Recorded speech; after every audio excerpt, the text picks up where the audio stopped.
Hello everyone, I am Soumyashree Senapati, Assistant Professor of Civil Engineering at Vedang Institute of Technology. So in our previous class, we have already discussed about those shear force bending moment, about those things. So we know that the shear force and bending moments applied in case of beams. So in this class, we will discuss what is beam and what are the classifications of beams. To understand the classification, we need to know what is beam and some other parts of any building. So in any construction site, you can say the horizontal members here, like, yeah, the horizontal members, you can see these parts. Okay, these horizontal parts are nothing but your beam. Okay, generally the work of beam is to transfer loads to column. Okay, and you can say it also it resists the bending. In first point, you can see beam is specifically horizontal member. So what is the vertical member? So these vertical members are your column. You can remember always slab transfers load to beam and beam transfers load to column, and these column transfers this load to soil. Okay, you can remember these things. So here the horizontal member is your beam. Okay, so beam's work is to withstand or resist the load of bending. Okay, load by resisting bending. So if the load applied here, okay, so what does this beam do? This just transfers the load to this part and to this part. Okay, okay, here you can see, let's take this part of beam. Okay, you can see if load applied here and here, so beam's work is to resist the bending and all. So what it does, it just do transfer the load to column, right? So this bending depends on factors such as external loads. External loads means the types of loads you can remember, like live load, dead load, wind load, seismic load, those things. Okay, next is own weight. You can see as this beam and all this construction has their own weight. To resist this own weight also, beam does what? Beam just transfers this load to column. And span, you can see here the whole span of the beam you can see from this. Okay, so this span has also some load and weight. External reactions, also it resists external reaction. The load applied to the beam result in reaction forces at the beam support. What is external reactions and forces, all those things? Okay, you can see, let's take an example of this span. Okay,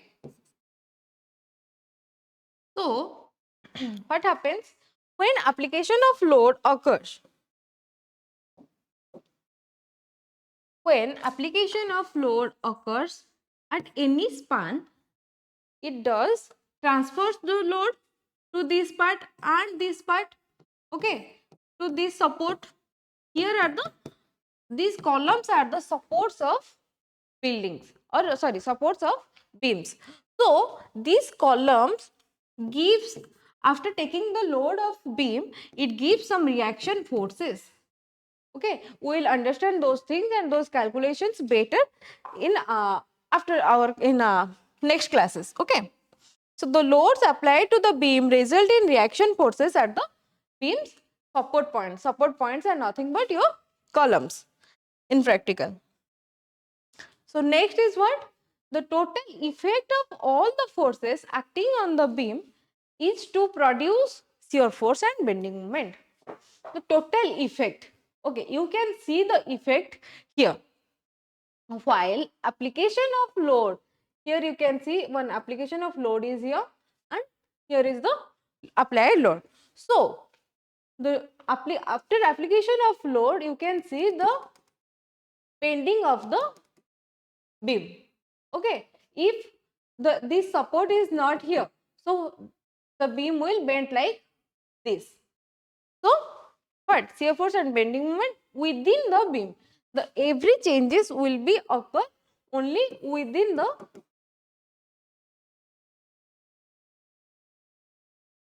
beam. Okay, and what that in turn induces stress strain. We have already discussed those stress strain and all those things.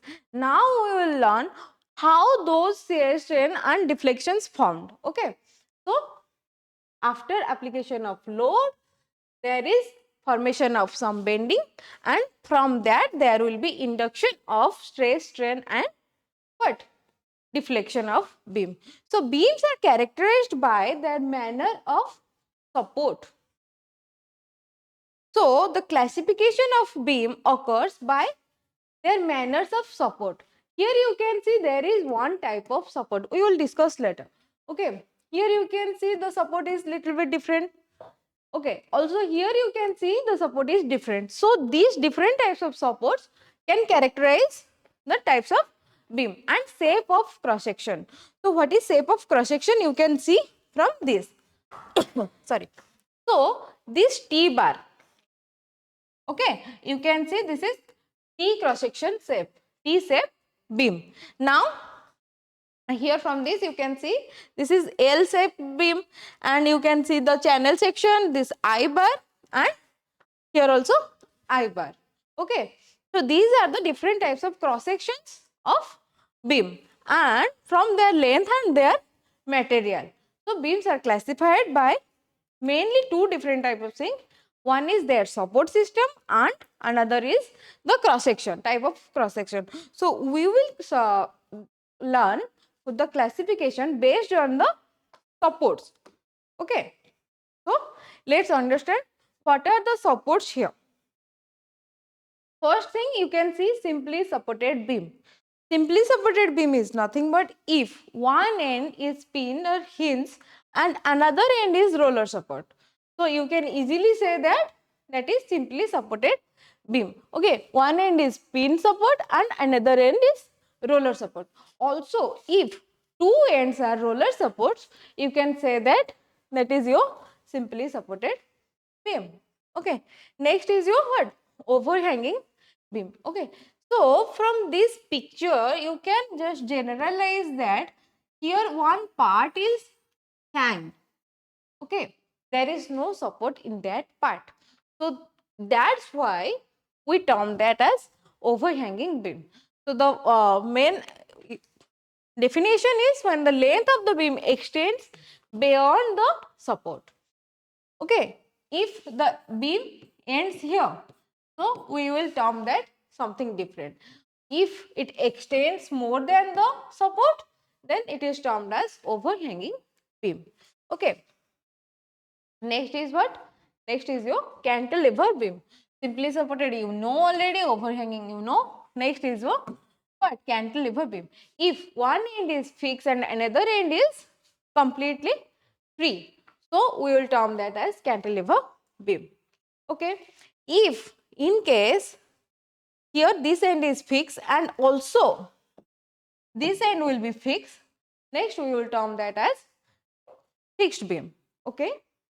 Another one is continuous beam. In case of continuous beam, if there is presence of more than two supports, you can say that continuous beam. When beam is supported at more than 2 points or which has multiple supports, you can term that as continuous beam. So, if we are just learning about types of beams, let's learn something about types of load.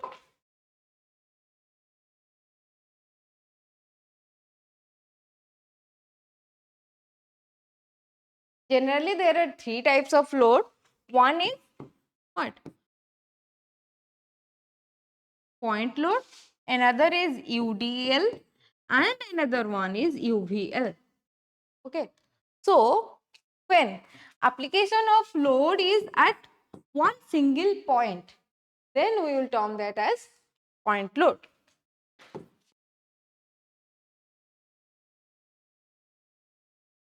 Okay.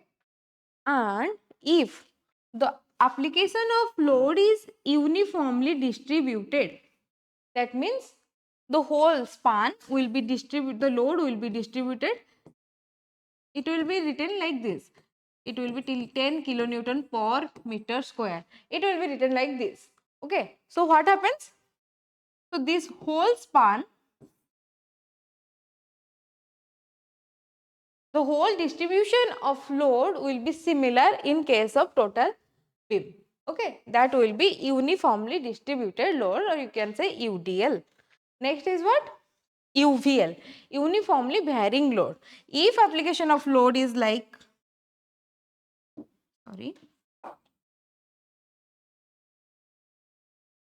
like this, and